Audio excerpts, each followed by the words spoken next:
Eterna presença.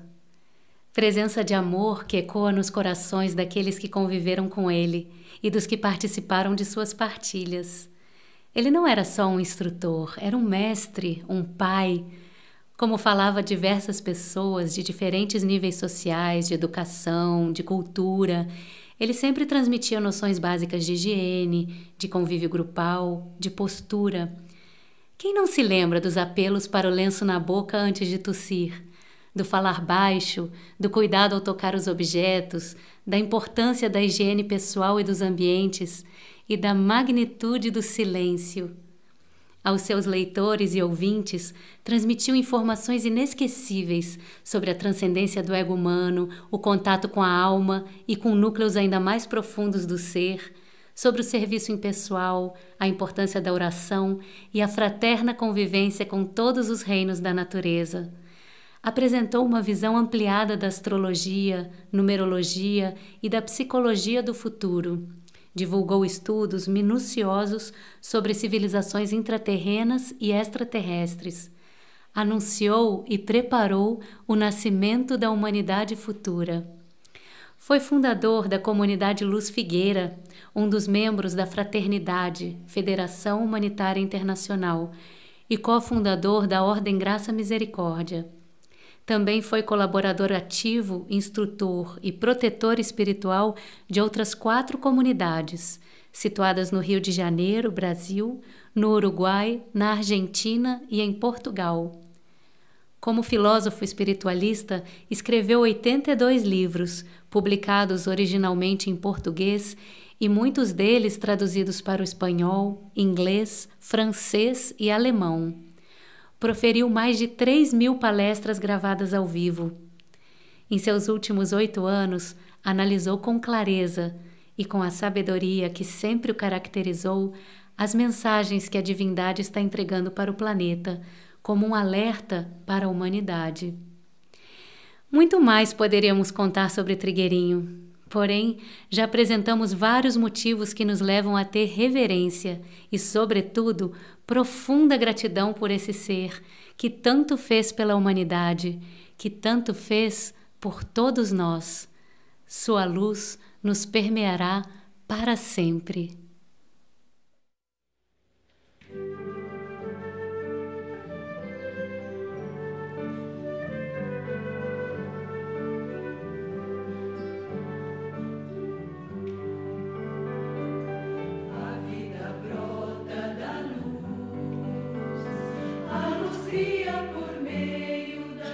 Gratidão por nos ensinar a amar o serviço, amar a renúncia, amar o silêncio, amar ao próximo e, sobretudo, amar a Deus. Irmã Lucia de Jesus. Muito respeitosamente, eu diria que José e eu éramos amigos. Eu amo ir à figueira, assim como muitos de meus amigos e meu marido. Seu trabalho dedicado abençoou muitos e continuará abençoando pelos anos que virão. Sinceramente, Reverenda Carol Parrish Hara. Grata, Trigueirinho, por conduzir-me a tarefa de minha alma, com sabedoria, olhar brilhante, sorriso paciente, por vezes a espada. Ana Regina Nogueira. José, gratidão pelo ensinamento verdadeiro que passou através de seu exemplo a todos nós que tivemos a graça de estar em sua presença. Priscila. Trigueirinho, seus ensinamentos trouxeram para mim uma nova oportunidade de ser nesta vida. Gratidão infinita. Cristiano. José, somos tocados profundamente pelo seu amor, que abraça todos os reinos e se expressa em diversas formas e planos. Madre Maria Fidélia.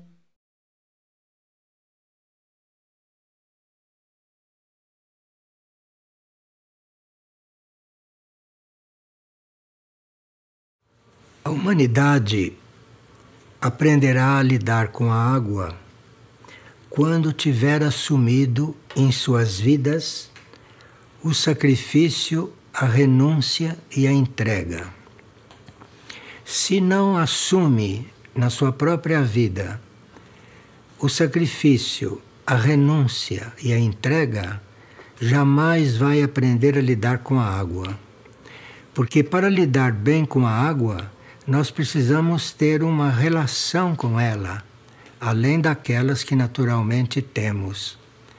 E como a água, entre os reinos, é um dos mais sacrificados, um dos que mais renuncia, porque a água renuncia às maravilhas que ela poderia fazer, e ela renuncia a isso para poder servir ao homem nas coisas mais simples, nas coisas mais rústicas. E assim mesmo, ela lutando para sobreviver como água viva, como vamos ver. Então, o sacrifício, a renúncia e a entrega estão implícitos na vida da água. E, portanto, nós não aprenderemos a lidar com ela enquanto não tivermos equiparados nessas intenções. Existe um mistério na água que não é compreendido pela ciência terrestre. A ciência terrestre ainda é muito material e a ciência terrestre não pode conceber uma água que não seja física, uma água que não seja dessas que a gente conhece, que sai da torneira ou que está nos mares. A ciência terrestre não consegue conceber que a água é algo que tem início, que brota, que é criada não na Terra, não no planeta. A água não começa no planeta. A água vem do fundo do infinito. A água vem no início de toda a criação. A criação não poderia acontecer se não fosse em água. De forma que a água, lá na sua fonte primordial, no seu início, a água onde ela nasce, ela não é física, ela não é líquida, viu? Ela é um fluido, ela é um fluido universal, um fluido cósmico que a mente humana não tem condições de imaginar. Então existe um grande mistério na água, que é esse mistério de como a água surge, porque todas as outras coisas surgiram depois da água. E o homem ainda não tem condições de penetrar isto, ainda não tem condições de, portanto, saber usar a água corretamente. Porque algo que ele desconhece a origem, como vai usar corretamente? Só pode usar da forma que usa, mesmo porque o homem se mantém em um nível de ignorância com respeito às coisas do universo, às coisas do cosmos, que um dia deverá ser restabelecido, deverá ser curado e deverá ser restaurado. Quando desperdiçamos água, quando a envenenamos ou quando a matamos com produtos químicos, nós não sabemos o que estamos fazendo, não temos ideia do que estamos fazendo. E não temos ideia dos débitos kármicos que estamos adquirindo com essa forma de tratarmos a água. Porque primeiro matamos a água e depois a usamos. E isto entra no nosso débito kármico. Vocês veem quanto é complicado o karma humano. E uma das razões desta complicação kármica, uma das maiores razões, é a incompreensão do homem com relação à água. Um dos karmas mais graves para a humanidade é o karma produzido com o mau uso da água. É bom que se saiba disso. os que podem acreditar nisso, os que podem conceber isto, devem mudar completamente a forma de tratar a água e de usar a água. Porque o desrespeito e a indiferença da humanidade, das técnicas, está impressa na água que nós usamos. Então, através da água, chegam para nós muitos impulsos, chegam para nós impulsos fundamentais. E da forma como a água é tratada antes de chegar a nós, vocês veem que isso modifica um pouco a nossa relação com ela, ou melhor, impede uma relação correta que poderíamos ter com ela. Então nós deveríamos ter um trabalho profundo na nossa intenção de usarmos a água, de estarmos unidos com a água da melhor forma possível, da melhor forma que pudermos. E mesmo assim já sabemos que estaremos em débito. Bem, por exemplo, vocês percebem a renovação que o corpo físico passa por ela quando toma um banho e após o banho. Então, depois de um dia cansativo, um banho mostra a você um dos pontos que todos nós podemos sentir. Então, observando o que acontece conosco durante um banho, ou o que acontece com o nosso corpo após um banho, correto? Vocês podem avaliar o quanto estaríamos diferentes se soubéssemos usar a água em outras situações, fora de um banho, não é? Então, o quanto desperdiçamos esta graça, o quanto desperdiçamos esta luz que a natureza nos dá gratuitamente. Se nós aprofundarmos este assunto, veremos que este poder renovador da água pode se mostrar um pouco mais. E esse poder renovador da água, que a gente percebe relativamente em um banho e após um banho, imagine-se o poder renovador da água com a presença dela como oceanos, como mares e como rios e lagos. E vemos como tratamos os mares, como tratamos os oceanos, como tratamos os rios e os mares. A transmutação de tudo aquilo que a humanidade produz, com seus corpos físicos, emocionais, mentais, a transmutação disso tudo, o maior elemento transmutador são os oceanos.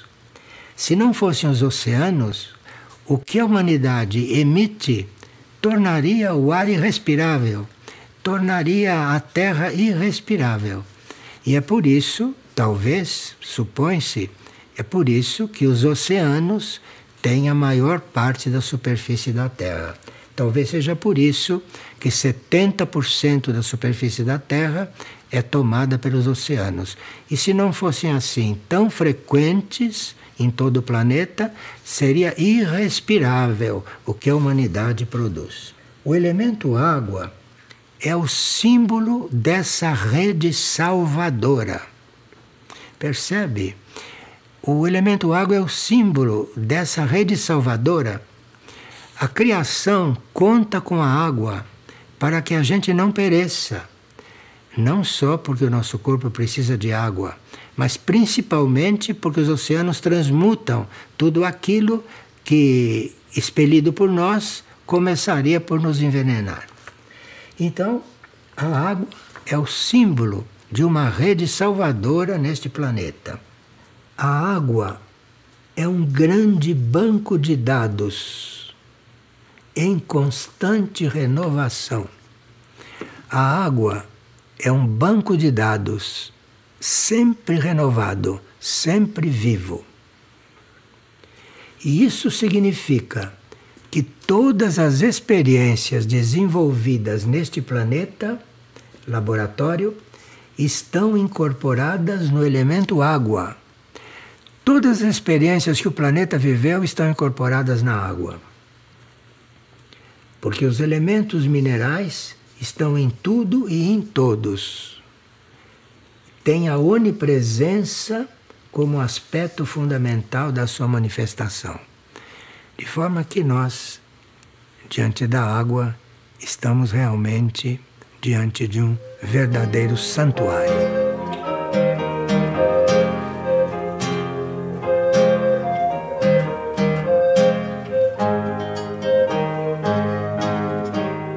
Obrigado, José, por permitir que Cristo entre em nossas vidas. Frei Juan de Dios. Amado instrutor, a luz de sua presença ilumina nossos corações. Gratidão por tanto amor. Madre Maria Getsemani. José, é grandioso ver a dor se transformar em amor, pensando no que você fez e continuará fazendo mais para o planeta. Gratidão, ó alma grandiosa, que estará sempre presente em nossos corações. Madre Rosimel. Sua vida foi uma expressão única de sabedoria e de profundo amor pela verdade. David Cottrell.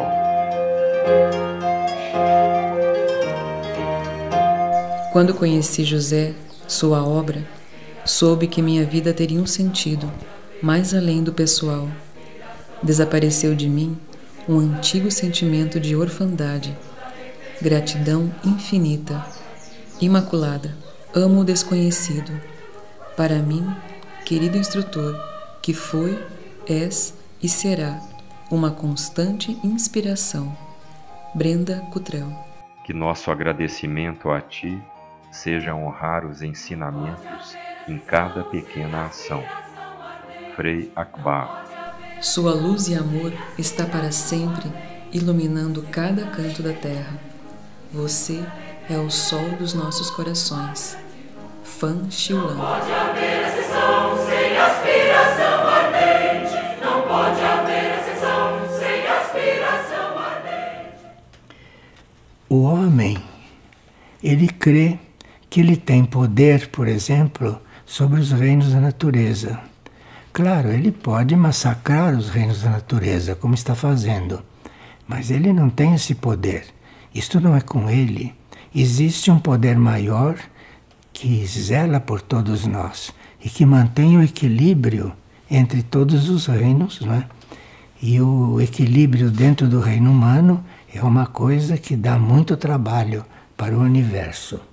Mas o homem, se degenerando, ele crê que tem poder sobre a vida e sobre os reinos da natureza.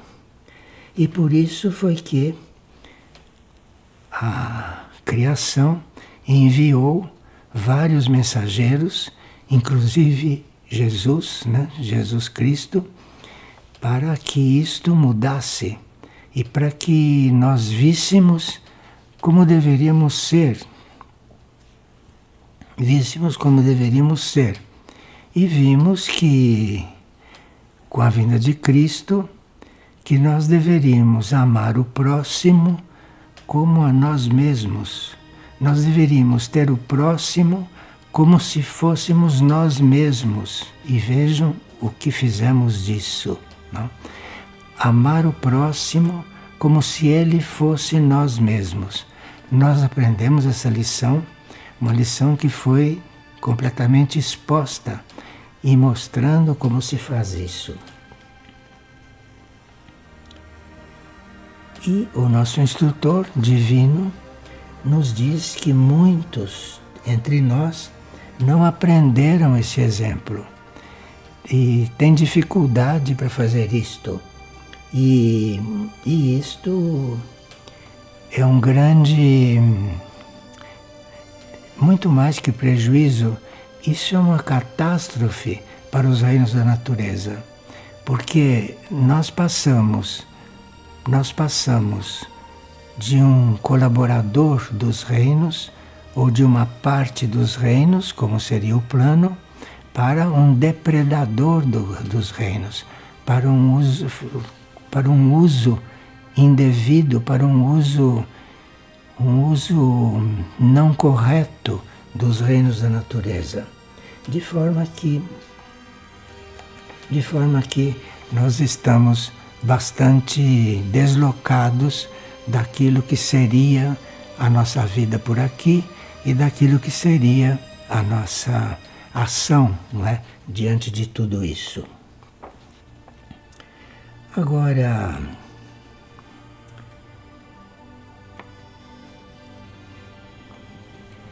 dada esta situação, nós temos uma imagem que é a imagem da cruz. A imagem da cruz que para nós tem um sentido bastante forte, não? E, dada esta situação, está nos sendo entregue uma cruz. A cada um de nós, nesse momento definitivo, em que as forças do bem e do mal devem se resolver, nós estamos assumindo, cada um, a nossa cruz. E teríamos que assumi-la e não evitar que ela esteja conosco. Teremos que assumi-la, carregá-la, porque não vem outro para carregá-la sozinho e fazer isso por nós. Não vem outro para isso. Nós temos que assumir a nossa cruz, carregá-la e ver o que podemos fazer com esse grande instrumento. Bem, dependendo de como dermos esses primeiros passos com a cruz, veja, a cruz significa muita coisa. E a cruz significa também, o braço vertical da cruz, você está coligado com o alto, que isso significa o braço vertical. Você está coligado com o alto. E o braço horizontal significa o braço horizontal numa certa altura da cruz, e aquele ponto corresponde ao nosso coração.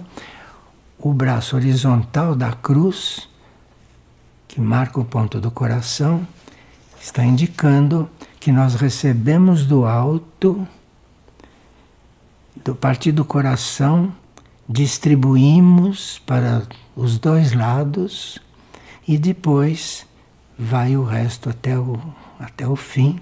E temos então essa situação de crucificados, isto é, recebermos do alto e distribuirmos em horizontal.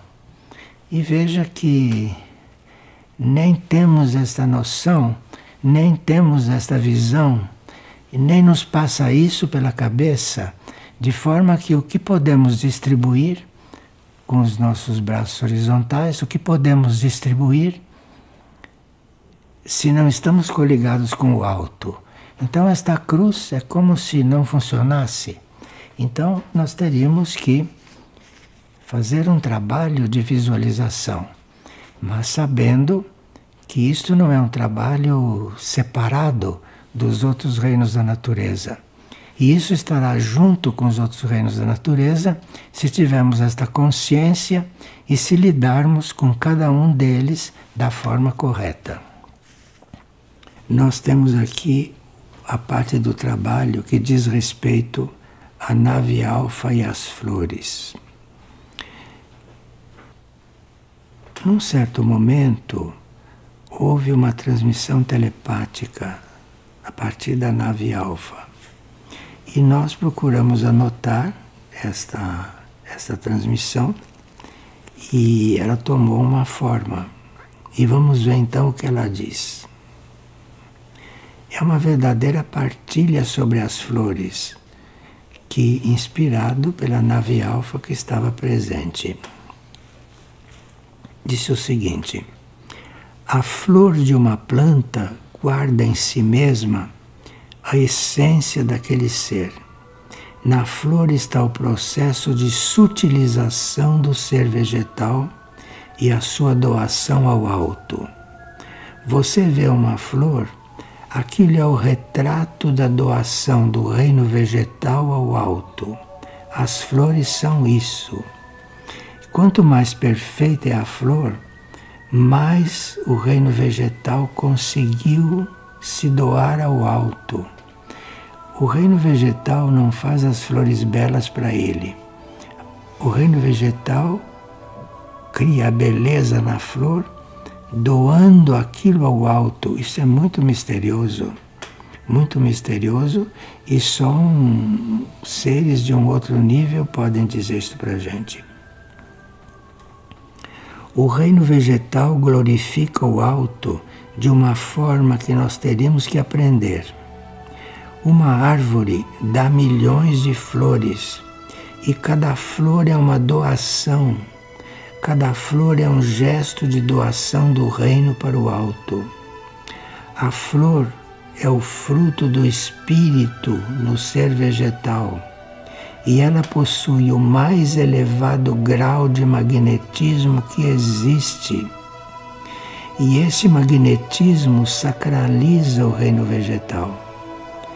Há diferentes procedimentos para se tratar sobre os processos de cura através do material sutil que as flores carregam.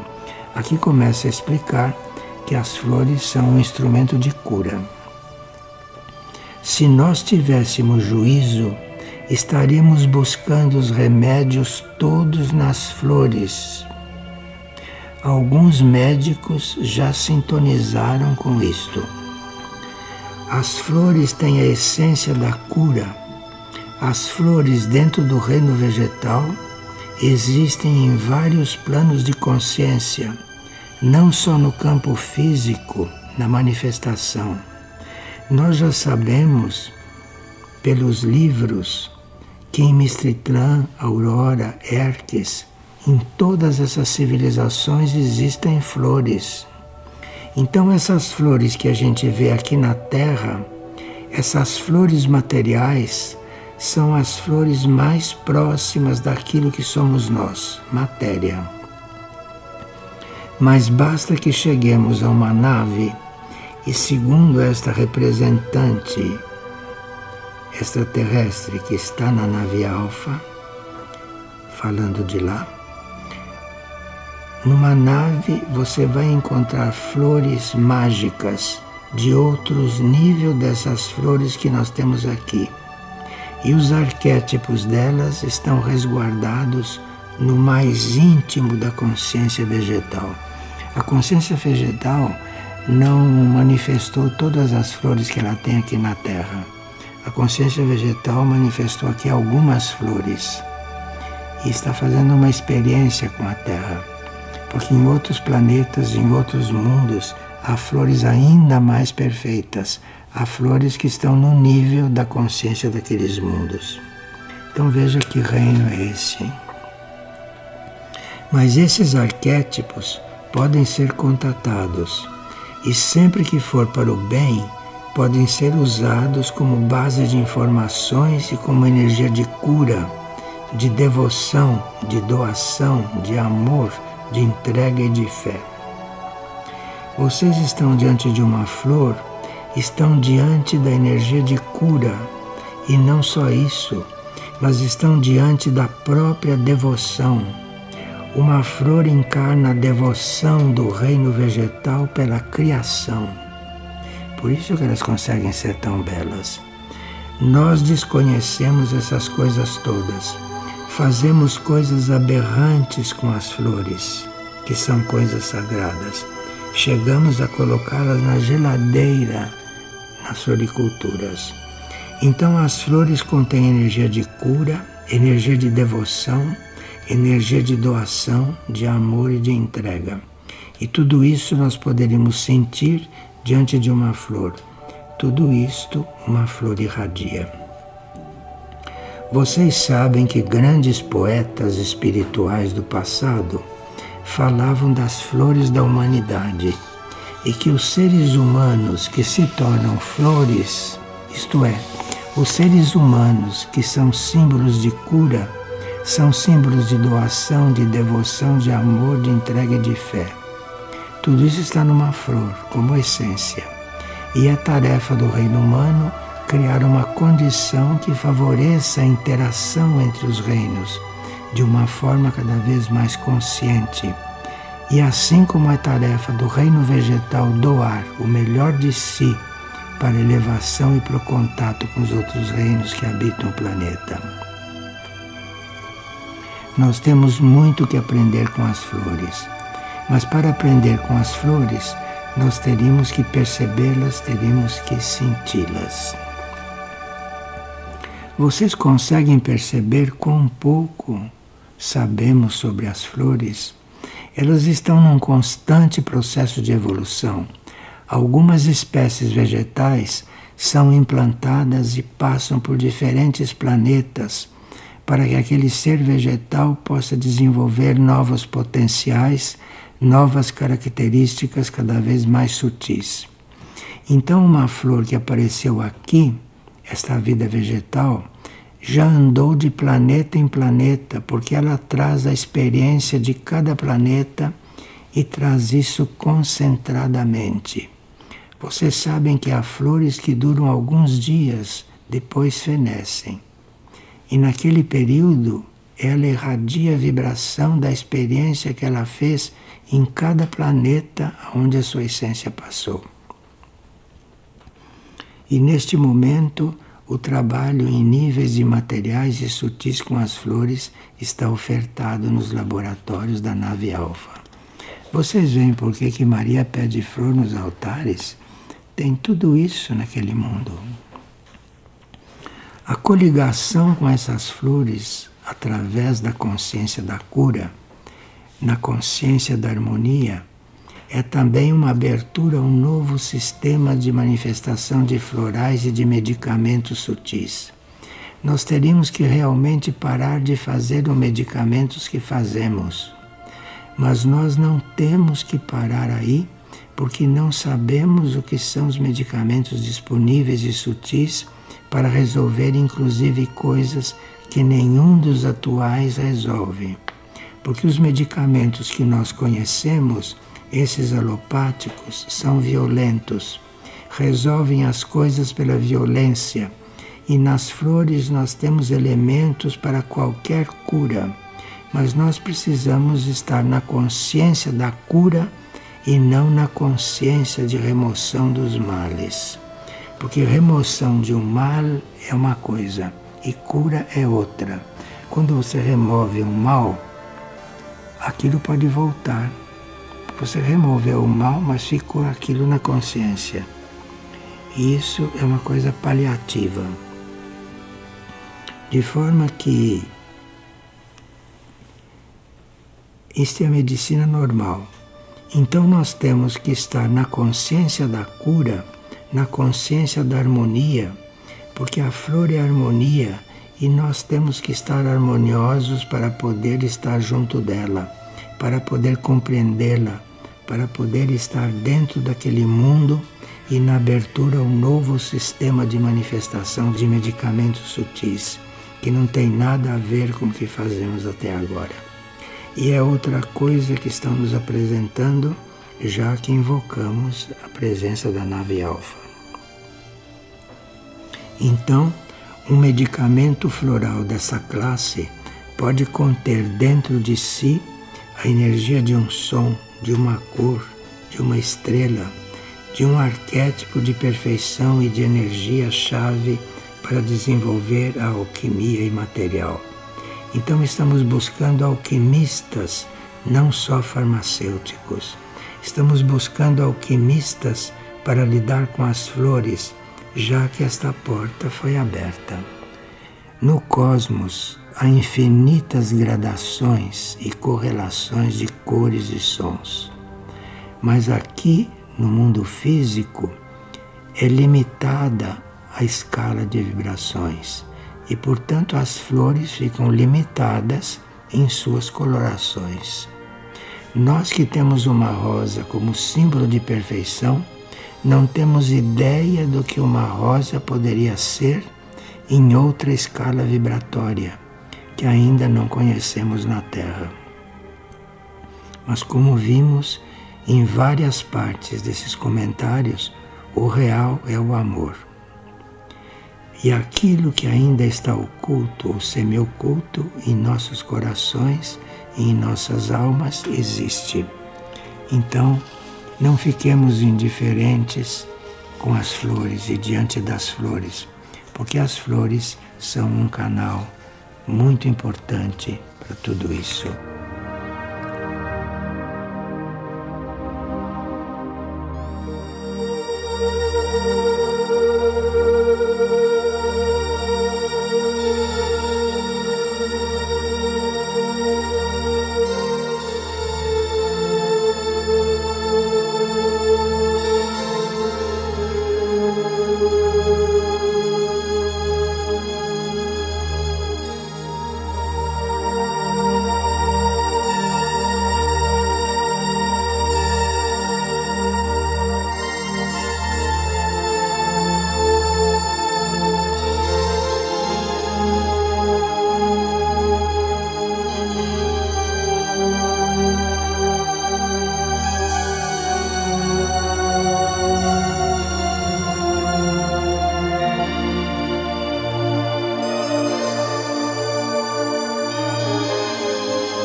Amado irmão, o cosmos em ti, agora e sempre.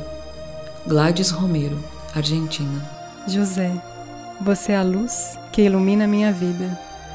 Sempre grata pela oportunidade de servir. Ave Isis.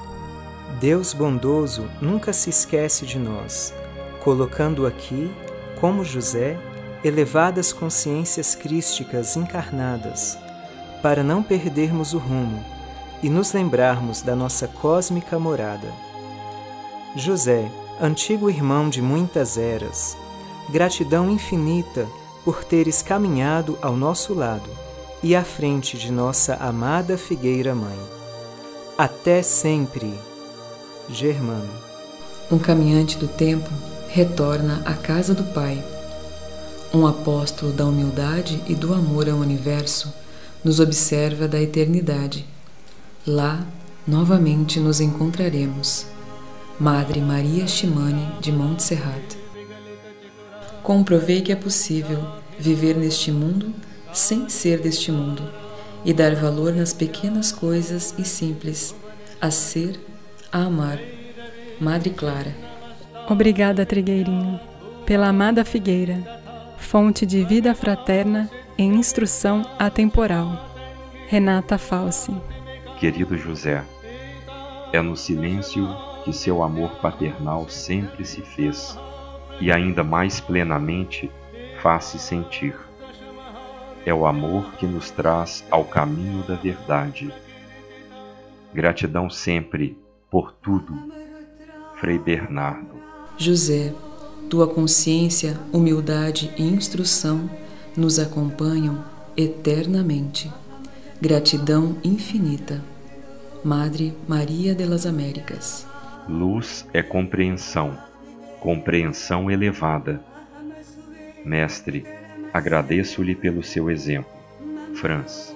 Como um verdadeiro instrutor, Trigueirinho era o exemplo do que ele ensinava. Ele foi o instrutor da nova humanidade. Gran e Micael. José, guardião, guia e instrutor, olhar profundo de amor. Madre Emaús. Gratidão e reverência, frutos da instrução que foram amorosamente semeados em nossas vidas. Madre Emerick.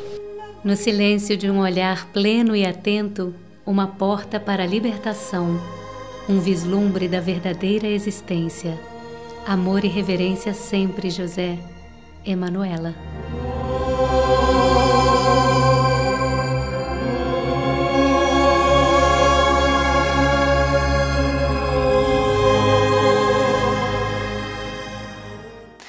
essência no reino animal, em princípio, não está individualizada, mas com as suas experiências, com a sua experiência pelos outros reinos e tudo isso, essa essência acaba eventualmente se individualizando. E quando isso acontece em algum animal, não é em todos que isso se observa, mas em certos animais, esta essência se individualiza. E quando isto acontece, observou-se que certos animais podem até reencarnar. Bem, veja, isto estaria dentro de um conceito geral de reencarnação, porque todos os seres vivos não têm porquê continuar na mesma condição eternamente. E através das várias experiências, principalmente sobre esta Terra, isto aqui, então, vai mudando de estado. Não é todo animal que deve ser impedido de procriar, mas se o animal é doméstico e se o animal apresenta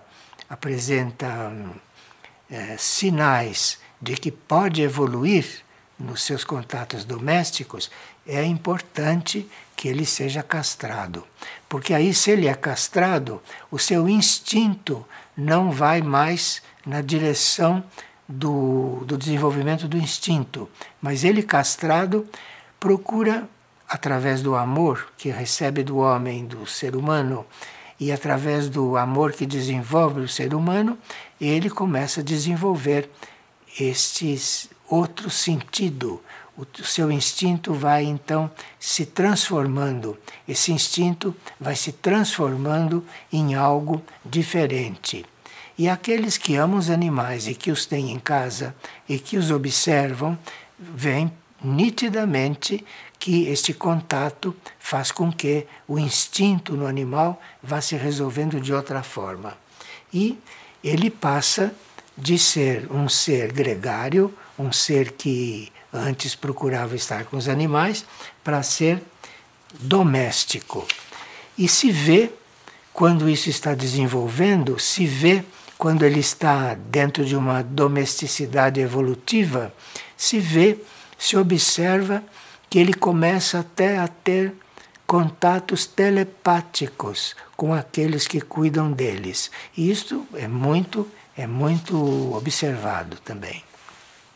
Não é uma telepatia mental perfeita, mas é um instinto que vai se transformando numa telepatia. E eles então chegam a apresentar um princípio dessa telepatia instintiva e que depois, quando entra na linha humana, desenvolve de outro jeito. Então, muitos animais se aproximam da individualização. Apesar de tudo isso, muitos animais se aproximam da individualização. Muitos animais estão na linha de se individualizarem. Porque houve, nos últimos 2000 anos, uma grande estimulação crística. Por estimulação crística, nós entendemos uma grande estimulação da energia do segundo raio cósmico, do raio de amor-sabedoria. Nos últimos 2000 anos, essa energia do amor-sabedoria foi muito estimulada. E isso é o que está valendo, não, para o reino animal se individualizar. Então, a energia crística, muito desenvolvida nesses 2000 anos, na humanidade produz certos efeitos. No reino animal, essa energia crística produz uma tendência para a individualização, uma tendência para a aparição deste núcleo interno que nós chamamos de almas. E que no caso dos animais é aquilo que, desenvolvido, possibilita que ele reencarne. Os últimos 2000 anos foram definitivos e muito importantes para o reino animal, mas muito importante mesmo. Tanto assim que um dos centros planetários que nós conhecemos, a Nuteia, tanto assim que a Nuteia cuida de impulsionar o reino animal e a sua evolução, sobretudo no que diz respeito à sua individualização. O reino animal não está no caminho da individualização só por forças naturais. Existe um centro planetário na Terra incumbido de assumir isto, que é a Anuteia. É um dos trabalhos de Anuteia na Terra. Bem, tanto assim que um dos nossos maiores instrutores espirituais, que nós conhecemos como Francisco de Assis, São Francisco de Assis, que hoje rege a instrução geral no mundo, não? Tanto assim que quando era Francisco de Assis, ele visava muito também o trabalho com o reino animal e equilibrando uma grande quantidade de energias que refletiam sobre este reino. E naquele momento em que Francisco estava encarnado, ele teve contatos com lobos, que naquela época eram muito mais ferozes do que hoje. Teve contato com lobos e com outros animais que demonstraram que os animais teriam possibilidade de se domesticarem, de entrarem numa outra linha. Porque os contatos dele com os lobos era muito conhecido. Bem, então existe um centro planetário que cuida desse aspecto do reino animal, que é a Anuteia, mas existe também um centro extraplanetário, fora do planeta Terra, vinculado à regência de todo o reino animal no sistema solar e que está promovendo que as sementes de uma etapa vindoura para os animais não se perca. Então existe a Anuteia para certas coisas e este centro extraplanetário vinculado à entidade regente do reino animal no universo, que está cuidando de que esta semente de individualização não se perca, apesar de tudo que acontece com o reino animal aqui no planeta. Que nós não temos ideia do que influi negativamente na alma do reino animal, esta matança contínua. Não sabemos o que isso influi sobre a alma animal. De forma que a Anuteia e centros extraplanetários cuidam para que não haja um desastre neste campo. Bem, quando estamos diante de cavalos, de cachorros, de gatos, de elefantes, nós estamos diante das principais portas para que a energia possa começar a entrar e trabalhá-los para que esta alma comece a se desenvolver e aparecer. Esses animais, cavalos, cães, gatos, elefantes, principalmente esses animais que seriam portas para a individualização, esses animais requereriam um tratamento distinto do que se dá ao resto do reino, justamente porque eles são portas para que isto aconteça. E o contato do homem com cavalos, com cães, com gatos, com elefantes, o contato com o homem que já tem uma alma formada, que já tem uma alma atuante, este contato é muito evolutivo para esses animais que são as portas para isso. E o contato com o homem, no caso desses animais, já vai começando a formar aquele corpo que no animal também se chama causal, que é o corpo das causas, onde ficam impressas, nesse corpo, ficam impressas experiências, e as experiências positivas, tanto nossa quanto dos animais, as experiências positivas têm a tendência para penetrarem o corpo causal. E essa experiência positiva, penetrando o corpo causal, vai produzir no corpo causal muita evolução. Vai produzir muita evolução e os animais são muito facilitados nesse sentido quando são domésticos e principalmente quando os seus tutores têm consciência de todas essas coisas e lidam com eles de uma forma já toda especial. Lidam com eles mais com esta vibração cardíaca que facilita a formação do corpo causal neles, que facilita o desenvolvimento das experiências positivas dentro do corpo causal desses animais. Para sermos transformados, somos levados às naves, tarefa silenciosa, por esses céus nos espera. Deixamos em nosso mundo interno a profundidade de suas palavras, a doação amorosa de teu Espírito. Frei Elias del Sagrado Coração de Jesus. Trigueirinho, mestre da verdade e da simplicidade. Gratidão. Vanilda Gontijo. José, és um elo entre o que somos e o que seremos, unidos em amor e eterno serviço a Deus.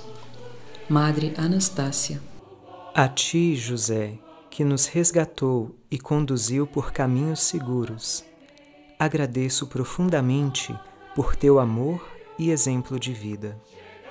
Frei Supremo do Rei Jesus. Grande a nossa gratidão, chegai venerável, chegai, grande a nossa gratidão, um novo ser vem à luz. José, com você aprendi a não me justificar, a não me defender. Tua instrução permeia meus atos, está viva em mim. Te reverencio.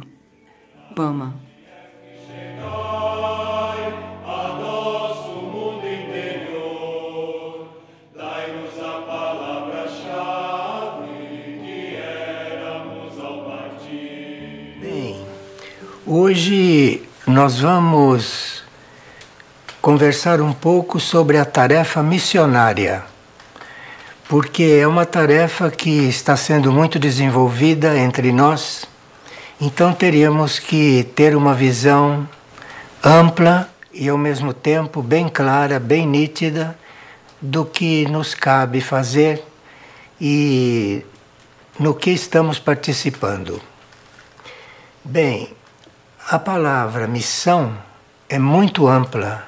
Missão é uma palavra universal, tanto assim que o universo promove missões em determinados planetas. Então o universo, por exemplo, pode enviar uma consciência de Sírius em missão na Terra. Como já aconteceu, chegou o emissário de Sírius, passou algumas encarnações aqui na Terra, para ensinar a humanidade a fazer o trajeto da mente concreta para a mente abstrata. Isto foi ensinado aqui por um missionário de Sírius, que vocês conhecem e que na sua última encarnação escreveu muitos livros, que foi Paul Branton, que era um missionário de Sírius na Terra.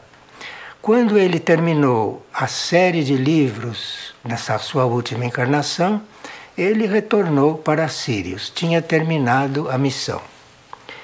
E outros missionários, a Terra recebe missionários de Júpiter, que vêm aqui para ensinar certas coisas que sozinhos nós não conseguiríamos.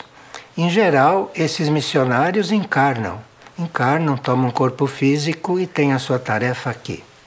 Mas nós hoje não vamos falar deste tipo de missão, não vamos falar dessas missões muito amplas e importantes, porque já tínhamos feito várias gravações sobre isso. Hoje vamos falar das missões entre nós, porque isto que é a nossa tarefa agora, neste momento. Bem, a palavra missionário, ela vem do verbo missionar. Missionar quer dizer disseminar, propagar. Então, missionar deu missionário, que é aquele que propaga, que dissemina, que leva alguma coisa, não? E, em geral, o missionário, no nosso caso, não? Os missionários, esses que vêm para missionar, para propagar, para disseminar, os nossos missionários são encarregados de disseminar bons costumes, costumes positivos, costumes espirituais e não costumes comuns e não vida comum.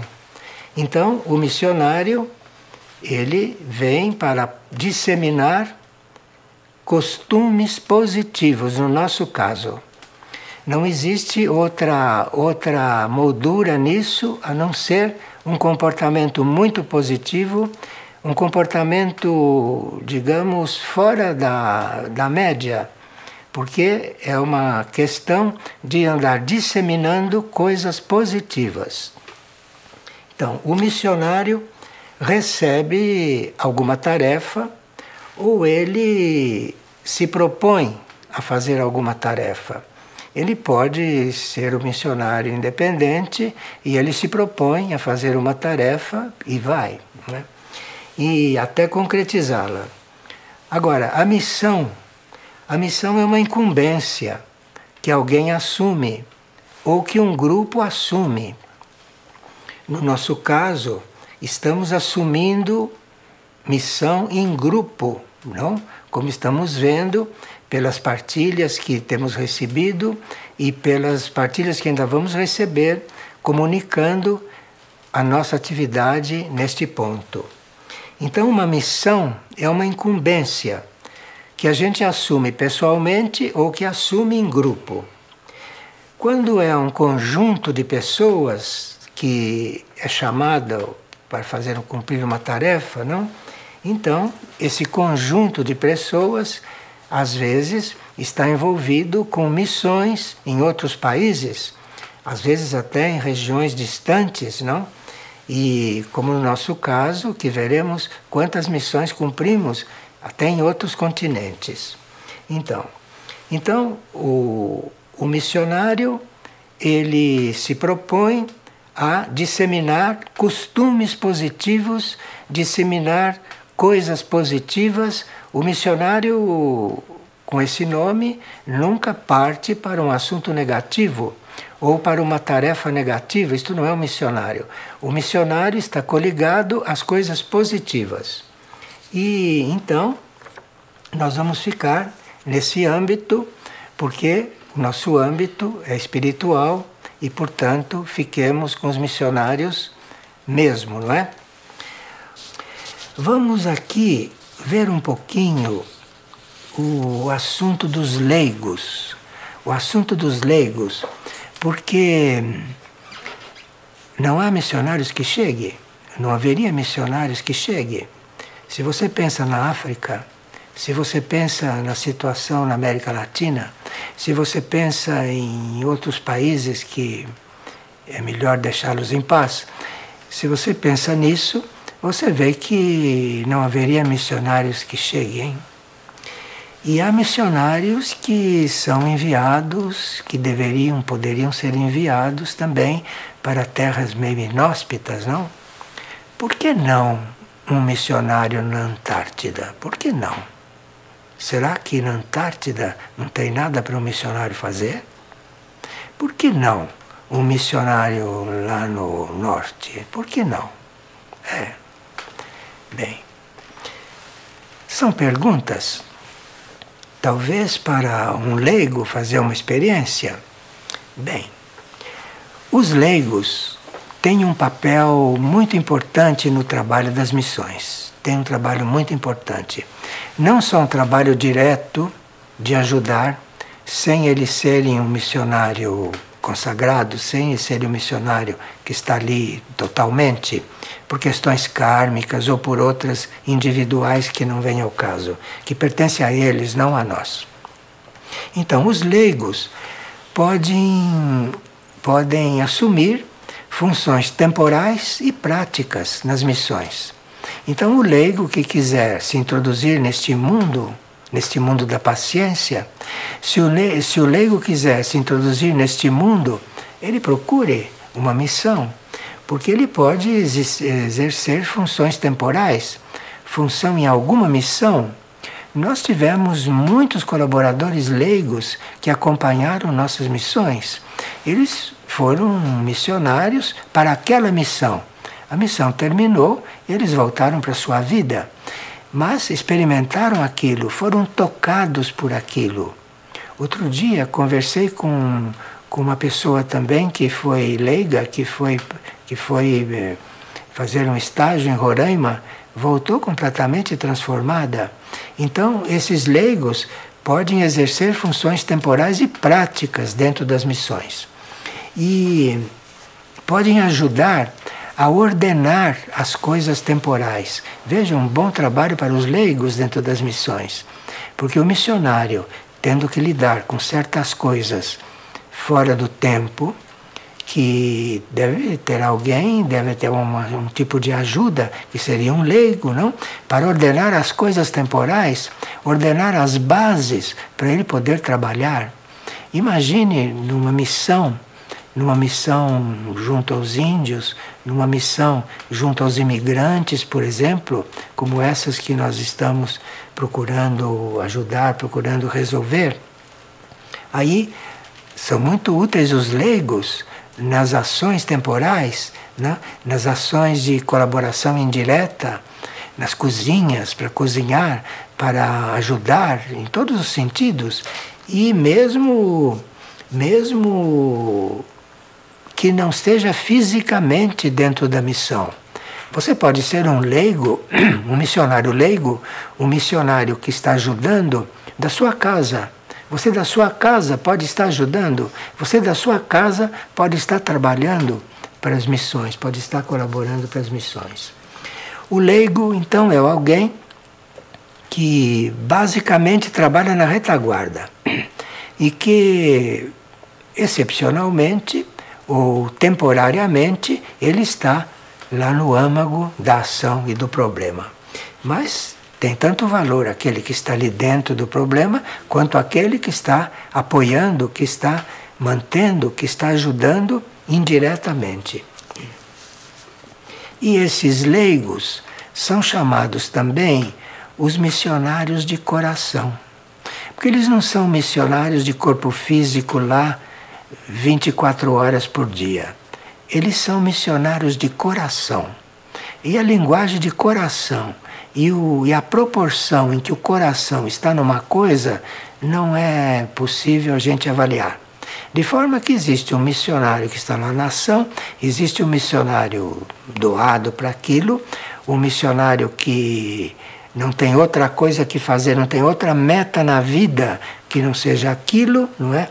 E existem os missionários de coração, que são aqueles que estão na retaguarda e que estão mantendo tudo. Os leigos, por exemplo, têm um papel muito importante quando se trata de se descobrir e de criar meios para sustentar as missões. Na sociedade humana, se introduz um leigo desses das missões, isso muda a sociedade. Isso começa a mudar os princípios da sociedade. Porque a sociedade humana, vocês sabem o que é, né? Nós vivemos nela, sabemos o que é. Então, para você estar na sociedade humana, né, vivendo como leigo, você está, queira ou não, mudando o teor daquela sociedade. Você está participando daquela sociedade sendo de outro jeito. Então, essas missões têm um aspecto também de você estar vivendo de um certo jeito como leigo dentro da sociedade humana normal. É uma das tarefas dessas missões, bastante oculta. Bom, então as missões suportam as provações, não é? Vivem da manifestação, dando testemunho disso, não? E as missões as nossas missões têm a possibilidade de colaborar com sacerdotes de religiões. Pode colaborar com sacerdotes, pode colaborar com os pastores protestantes que estão lá, enfim, podem colaborar com os profissionais que estão lá, atrair profissionais, porque existem colaboradores como médicos, não? Como médicos, como dentistas. Vocês não imaginam que a utilidade de um dentista quando está numa missão, porque ele está lidando com os índios, ele está lidando com os imigrantes, ele tem muito trabalho. E esse mundo da boca, esse mundo dos dentes, é um mundo que influencia muito as pessoas subjetivamente. Um dente está influenciando o cérebro de alguém. Então você está lidando com a essência de uma pessoa, você está lidando com a formação mental daquela pessoa, e o dentista está retirando uma infecção que iria impedir que aquele ser usufruísse de tudo isso. De forma que vocês vejam o quanto são importantes os leigos nas missões e o quanto são bem-vindos, mesmo para passar 15, 20 dias, porque aqueles que vêm para passar 15, 20 dias trabalham praticamente sem parar. Bem, e aí nós temos que colaborar com tudo isso. E estamos aí para dar as informações que vocês quiserem, não? Vocês podem se informar na fraternidade, não? Pode se informar na Ordem Graça e Misericórdia, porque a Ordem Graça e Misericórdia tem muitos monges lá, muitos monges nessa missão, e estão todos muito ativos, graças a Deus, estão todos fazendo o que vieram para fazer nesta vida, reconheceram que foi isto que eles vieram fazer, não se iludiram, não perderam a viagem de chegar lá, olhar e voltar sem ter entendido nada. Quer dizer, são pessoas que estão vivendo o que vieram para fazer na vida. Vamos ajudá-los, né? Muito bem. Com tua licença, agora eu parto, mas deixo aqui o meu amor. Com tua licença, agora eu parto, mas deixo aqui o meu amor. Que gratidão eu sinto agora, estou curado. Vocês não estão indo para mudar o mundo, e sim para mostrar um novo mundo. Gratidão pela instrução à nossa alma missionária.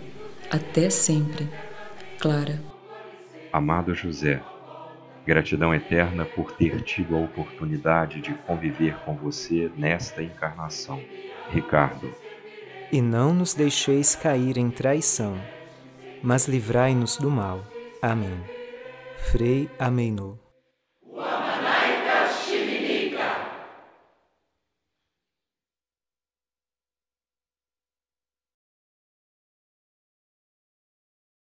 Bem, o medo está impregnado na humanidade desde que ela existe. Portanto, estaremos diante de um trabalho que é eterno, a menos que nós olhemos para o futuro e encontremos algumas novas possibilidades, que é isso que estamos tentando encontrar. E é sobre isso que vamos trabalhar hoje. Diz o yoga que a primeira coisa da qual devemos ser curados para sempre é o medo. Isto tem prioridade absoluta. E diz o yoga que o medo é mais perigoso do que a pior doença. Nós não temos uma clara percepção disso e nem percebemos sequer que medo temos, porque não estamos muito atentos a nós mesmos. E é o medo que pode ser mais ou menos consciente, que causa todo o problema. Se não houvesse o medo, seríamos outros seres. Sem o medo, muita coisa pode não acontecer. É bom que saibamos disso, porque se começarmos a trabalhar o medo, se começarmos a perceber até que ponto poderemos dominá-lo, até que ponto poderemos afastá-lo, muita coisa poderá não acontecer conosco, porque há coisas que estão no destino opcional, estão no karma opcional, e o medo que atrai, havendo medo, ele começa a atrair situações kármicas eventualmente negativas que eram opcionais na própria lei do karma. Então, antes de nos atormentarmos, antes de nos preocuparmos, antes de tudo, tentemos mandar embora o nosso medo o quanto for possível, que nossa vida vai melhorar, que nossa situação vai melhorar. Mas aí precisaria ter coragem e afastar o medo, empurrá-lo para fora. Ele vai, não é fixo. E aí vamos ver a melhoria que isto vai trazer. Mesmo em doenças já instaladas, porque podem ter sido instaladas pelo medo, pelo próprio medo de adoecer. O medo de adoecer atrai doenças, porque o medo atrai, o medo é um imã. O medo é perigoso porque dá muita importância a coisas que não têm importância nenhuma. Nós temos medo de coisas que não têm a menor importância, que são coisas da vida, que bem recebidas, bem tratadas, bem desenvolvidas, se resolvem. Mas com medo nada se resolve. Com medo tudo vai piorando e a nossa saúde eventualmente vai declinando. Nós sabemos que estaria previsto pelo plano evolutivo a vida humana normal com mais de 100 anos, mas com o uso do medo e com o medo instalado, duramos muito menos do que isso. E o medo deve ter parte neste encurtar da vida humana. E o medo, às vezes, dá importância a coisas que são importantes porque ele acha assim. Por exemplo, o medo de que certos sintomas possam reaparecer, esse medo pode fazer com que o sintoma reapareça, coisa que não estava destinada a acontecer. Mas a repetição vem porque nós temíamos que a doença voltasse. Isto é um exemplo que ilustra qualquer coisa e que nos faz refletir um pouco. O fato de você ter sido uma crise, o fato de você ter sido uma coisa, não quer dizer que aquilo vai repetir. Agora, se você teme, você já está atraindo, você já é candidato a passar por aquilo de novo. Porque o medo, ele tem a possibilidade de criar formas. Então, se você pensa que vai ficar doente, o medo já está criando aquela forma. E quando aquela forma chega num certo ponto, ela manifesta, ela se concretiza. Então, a preocupação dá nisso. Agora, se você fica preocupado com alguma coisa, com medo de alguma coisa, essa preocupação não vai absolutamente modificar o que tem que acontecer por karma. De forma que é inútil estar preocupado. Porque se é kármico, compulsório, isto vai chegar. Mais ou menos amenizado, conforme a vida que você está levando. Mesmo um karma compulsório pode ser amenizado se para a sua vida for importante, com as suas novas atitudes, que aquilo aconteça diferente. Então veja que a nossa vida seria muito mais criativa, o nosso karma seria trabalhado com muito mais inteligência e com muito mais resultado se nós partíssemos desse ponto do medo.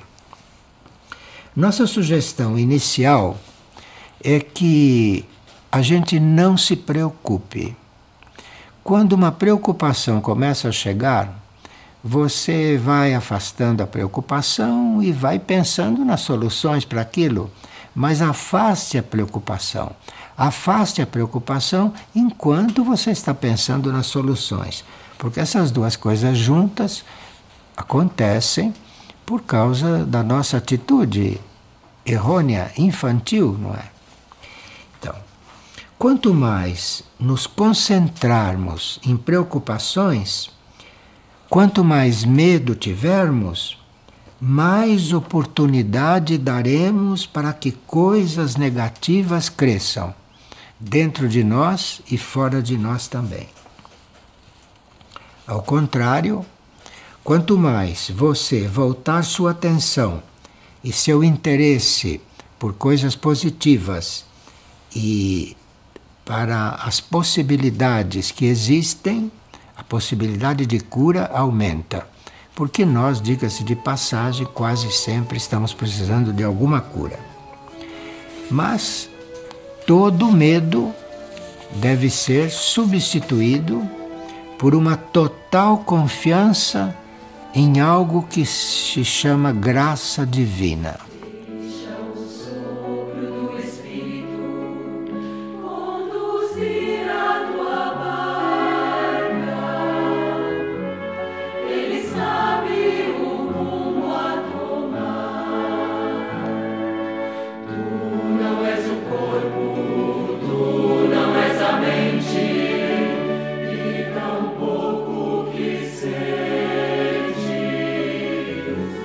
Não pertence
até a próxima, se Deus quiser, e